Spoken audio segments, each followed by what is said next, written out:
It's Bill here. We'll have a look at king and rook pawn against king. So I'll give white a rook pawn. I'll put it on the queen rooks file. Now, the rook pawn is the worst pawn to have when you have a king and pawn against the king. Normally, if the king can get in front of the pawn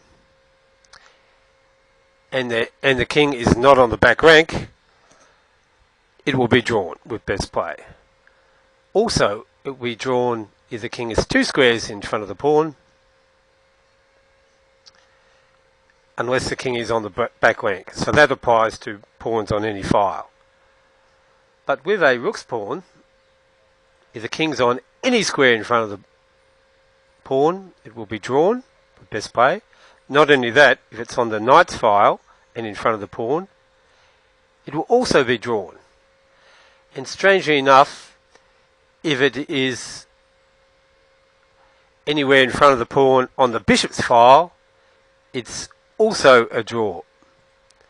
So there's a lot more squares which are drawn than if it was, say, a centre pawn, bishop pawn or knight's pawn. Say it was a bishop pawn. Then that would be drawn, that would be drawn, and this would be drawn provided the white king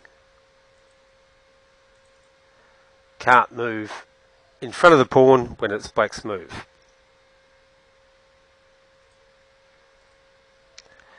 Okay, so you may ask, why is it a draw when the king is on the c file? So keep in mind these positions are drawn regardless of whose move it is and regardless of where the white king is. Now the problem is for white is when he has a rook's pawn, the pawn may be blocked by the king. Let's have a look. If it was a non-rook's pawn and the king blocks the pawn, the king can move to either side of the pawn to free it. But if it's a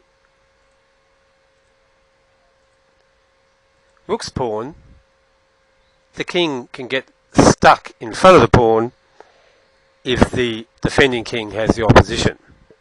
Okay, so in this position, if white moves up, black can just keep the opposition. Even if white now pushes the pawn, the king will move back and get a draw. So winning with a rook's pawn, if the king can get on one of those defending squares, will not happen. The key to white is to control the knight 7 square. So if the king can get to the knight 7 square, white controls the last 3 squares of the path of the pawn, including the queening square. And this sort of position, doesn't matter where the black king is, as long as he can't take this pawn in one move, white will promote the pawn. Okay, so in summary, king and rook pawn against king, it's very hard to queen. The defending king has many squares that can stop the pawn from promoting. And to queen the pawn, it is essential to get to the knight 7 square. Thank you for watching.